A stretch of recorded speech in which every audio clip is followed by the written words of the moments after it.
Reciban de mi parte un cordial saludo. Les habla el vicerrector de la Universidad Nacional Experimental Rómulo Gallego, el profesor Severiano, y les traigo un tema de investigación que ha sido nombrado Batalla de Carabobo, ventana a la consolidación temporal de la Gran Colombia. Quiero definir inclusive el título, ¿no?, de lo temporal de la Gran Colombia, porque la batalla de Carabobo facilitó los elementos para terminar de preparar las fuerzas que pudieran y que incurrieron, ¿no?, en la liberación del sur a través de la campaña que recibió ese mismo nombre. Pero inicialmente, bueno, las situaciones, primero la parte de Colombia específicamente, por la presencia del virreinato, tenía un peso de poder bastante grande, y por otro lado Venezuela, donde los focos insurgentes estaban generando un levantamiento en toda la América Española, que para ese momento estaba regido bajo la corona. Es de resaltar que para Venezuela la batalla de Carabobo significó definitivamente en su liberación, en la liberación de la hegemonía que mantenía de la corona española. A esto se le siguió la toma de Caracas el 29 de junio, es decir, después de la batalla de Carabobo. Caracas, que estaba tomada por los realistas, fue recuperada, quedando solo reductos de las fuerzas españolas en Cumaná y Puerto Cabello, que posteriormente serían derrotados en Maracaibo, en la famosa batalla del Lago y la toma de Puerto Cabello en 1823. Fíjate, de 1821 a 1823, esos reductos españoles o leales a España fueron derrotados, y con esto Venezuela se libera definitivamente del ejército español. Sin embargo, estamos viendo la circunstancia en que esa batalla de Carabobo se presenta,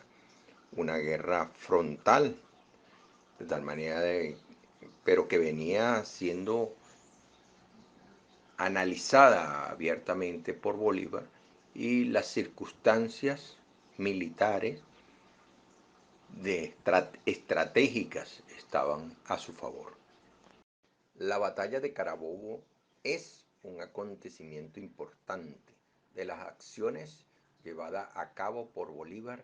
desde 1810 hasta 1830,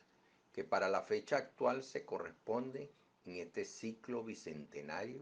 que se inició en el 2010 y que fue el encuentro de la fuerza patriota contra la realista en una batalla regularizada por el tratado que terminara por definir la independencia en Venezuela. Esa batalla definida allí fue producto también de ese encuentro de Bolívar y Morillo que tuvieron en Trujillo. Entonces, estamos en presencia de elementos históricos que acontecen y permiten una batalla de alguna manera pactada entre los dos ejércitos que se estaban encontrando en los espacios de Carabobo para ese momento. A esta batalla, la de Carabobo, el ejército patriota, comandado por Simón Bolívar, José Antonio Páez y Manuel Cedeño, este último fallecido en combate, contó con la fuerza militar de 10.000 soldados aproximadamente, mientras que las fuerzas realistas o españolas se presentaron con aproximadamente 6.000 soldados al mando de Miguel de la Torre. Desde la perspectiva de la disparidad de la fuerza numérica, los lectores superficiales verían el triunfo inminente de los patriotas, pero se perderían el horizonte al valorar todas las circunstancias estratégicas realizadas por Bolívar para desgastar las fuerzas del general español Pablo Morillo. Pablo Morillo había llegado a Venezuela el 7 de abril de 1815, desde Cádiz, con 18 barcos de guerra y 42 transportes en los cuales viajaban 500 oficiales y 10.000 soldados de tropa, repartidos en 6 regimientos de infantería y otras unidades de caballería, ingeniería, artillería y servicios.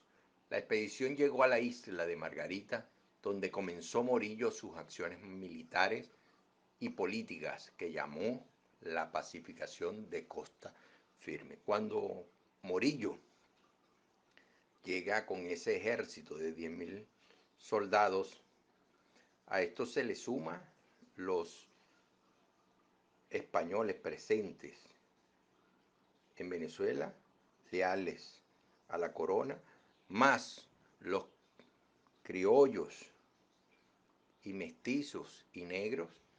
que favorecían la causa realista y que esa posición posteriormente de los 10.000 hombres se sumaban fácilmente en 20.000 a los pocos días del desembarco en la zona peninsular de nuestra América. Inicialmente la expedición de Morillo y el control de ciudades estratégicas en Venezuela tuvo poca resistencia por 2 razones.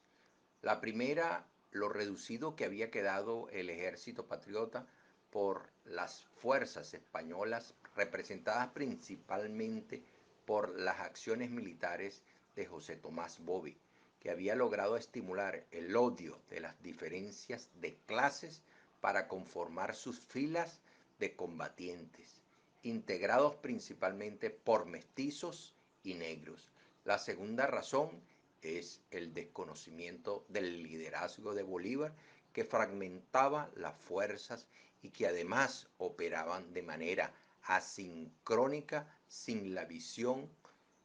de estrategias para consolidar una gran nación. Es notable que la diferencia de clases por color de piel estaba mucho más marcado en Venezuela que en Colombia, y de hecho vemos los elementos asumidos por José Tomás Boves en ese lema: muerte a los blancos, a los mantuanos, a los criollos, y utilizaba ese lema y la repartición de el producto de la guerra para estimular esas diferencias y sumar personas inconforme a la fila. Esto también fue asumido posteriormente de la muerte de José Tomás Boves por Páez, que gran parte de ese ejército de Boves fue a parar a las filas de Páez y que posteriormente inclusive lo utilizó para favorecer la separación de la Gran Colombia. También fue la causa, esas diferencias de clase, la causa fundamental del fusilamiento de Manuel Piar, que había estimulado desde Oriente la diferencia de clase y estaba estimulando un levantamiento que al final iba a llevar por tierra toda la causa libertaria que se estaba gestando desde desde el imaginario de Bolívar fundamentalmente, visualizando esa gran América, esa gran Colombia, fortalecida y como una para hacer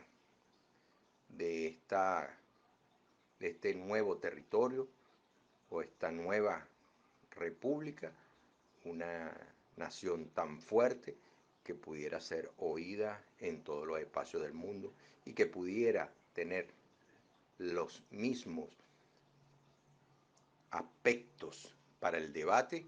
que las potencias que estaban haciendo hegemonía, como Francia, España,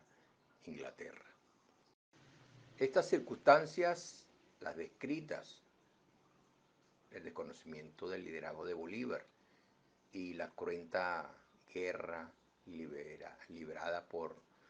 José Tomás Boves, favorecen a Morillo de llegar a Nueva Granada, donde estaba el virreinato, y ponerlo en control luego del sitio de Cartagena, que terminó en diciembre de 1816. Mientras Bolívar ingresaba a Venezuela por los lados de Oriente en su segunda expedición, que partió de Jacmel, Haití, y el general José Antonio Páez en los llanos, que logró aglutinar las filas de Boves luego de su muerte, obtenía triunfos utilizando estrategia de guerrilla ante el ejército realista. Un año antes, hablamos de 1815, las diferencias entre Bolívar y Manuel Castillo Rada, comandante en Cartagena, obstaculizaron el plan de ir a Venezuela por La Guajira y hacer frente a los realistas antes de consolidarse, al mismo tiempo que disminuía la presión sobre la Nueva Granada liberada. Esta actitud hizo que Bolívar se retirase del mando y viajara a Jamaica, donde escribe acerca de las causas por la pérdida de la República, con un análisis profundo, dejando claro la visión para el futuro de Venezuela. Muchos historiadores concuerdan la, la poca amabilidad de Manuel Castillo y el rechazo de las ideas, inclusive de la visión de que Morillo se acercaba a la América para seguir perpetuando la hegemonía española. Y esa idea fue desestimada y fue una de las causales en las cuales Bolívar tuvo que partir de Venezuela hacia Jamaica. De Jamaica, Bolívar viaja en diciembre de 1815 para Haití, donde presenta los planes de invadir a Venezuela al presidente Alexandre Pétion y solicita financiamiento de la empresa, que es concedida partiendo de Los Cayos en lo que sería su primera expedición, con el compromiso de liberar los esclavos, acción que cumplió en decreto al llegar a Carúpano en mayo de 1816. Esta petición es clara, recordando que Haití, una colonia francesa, fundamentalmente presente en la casta de los negros, y que la acción de producto de su emancipación impulsa al deseo de irradiarla a otros espacios, que es parte del financiamiento y de Pétion, pero con la idea clara de favorecer a esta clase social. Y que Bolívar lo explica muy bien en la Carta de Jamaica y posteriormente en el discurso de Angostura, quedando bien claro las debilidades que se establece por este abierto mestizaje que estaba presente en Venezuela. Posteriormente sigue y se continúa, y fíjense que fue una de las grandes ideas de Bolívar, este, buscar aspectos que nos permitieran esa gran unión, sobre todo de los venezolanos, que en 1830 muere con ese mismo sueño de Bolívar. No es hasta 1854 que comienza el proceso verdadero de la liberación de los esclavos, pero que no es una liberación de esclavos, sino que comienza el gobierno a comprar los esclavos a los terratenientes, que engordaron sus caudales o sus arcas a costa inclusive de los aspectos de este decreto que se emitió. Esta reorganización de fuerzas que estaba ocurriendo en Venezuela incidió sobre Morillo para que luego de tomar Nueva Granada en 1816 se dirigiera a nuestro país a poner fin a las revueltas del Llano y de Oriente, las campañas del Centro y Guayana, esta última culminando en 1819, que permitió la organización de las fuerzas patriotas al mando del Libertador y facilitó la creación de la República, grabado históricamente con las ideas plasmadas por Bolívar en el discurso de Angostura de 1819. Desde Angostura nació la campaña de la Nueva Granada, liderizada por el Libertador, que consolidó su liberación fundamentalmente después de la batalla del Pantano de Vargas, donde fue derrotado el comandante José María Barreiro y posteriormente hecho prisionero. Hay que destacar que esta acción rompió la oportunidad de la unión de los ejércitos realistas presentes en Venezuela con los de Nueva Granada, por lo inesperado de la acción de cruzar el páramo y los hostigamientos de distracción del ejército patriota en Venezuela contra las fuerzas de Morillo. Lo que quiero decir es que nadie se esperaba que Bolívar irrumpiera una estrategia militar de subir los páramos y llegar a Colombia, y como esta acción no se esperaba, al mismo tiempo que cuando comenzaron los rumores de que se estaba subiendo por el páramo, Páez estaba distrayendo a Morillo en los llanos de Venezuela, no permitió la consolidación de un ejército y permitió esta gran victoria de el Pantano de Vargas. Una vez recuperada Nueva Granada, se facilitó la planificación de las acciones militares sobre Venezuela para terminar de expulsar las fuerzas realistas del territorio nacional. Para finales del año 1820 se organizó una reunión entre Morillo y Bolívar para tratar un armisticio y la regularización de la guerra, que hasta el momento había sido muy cruenta. Esta propuesta es una fisura abierta en la confianza de Morillo en pacificar las colonias españolas, entendiendo Bolívar que también se manifestaba como una salida honrosa del comandante español ante la imposibilidad de control después de 4 años de su llegada. Con el tiempo, como he descrito, el ejército patriota se fue fortaleciendo bajo el liderazgo de Bolívar, mientras que el ejército español se iba debilitando. Los patriotas en enero de 1821 rompieron el armisticio tomando Maracaibo, que estaba en poder de los españoles. Esta acción rompió las comunicaciones del comandante Miguel de la Torre, que fue el que comandaba la batalla de Carabobo por parte del ejército realista, que poseía cerca de 9.000 soldados distribuidos en guarniciones en toda la costa caribeña. Para 1818 el ejército realista contaba con 18.000 soldados, mientras que los patriotas difícilmente llegaban a la mitad. Y para 1821 se estima que el ejército patriota podía alcanzar los 20.000 soldados. Vean los cambios dentro de el poder o la absorción de soldados, sobre todo los que eran nacidos en nuestra América, que formaban parte de la fila, tanto del ejército realista como del ejército de los patriotas, siendo penetrado el discurso de Bolívar en la conciencia de los venezolanos y que favoreció el crecimiento de estas filas y de estos ideales en estos soldados, que al final se evidenció en una batalla favorable para los patriotas.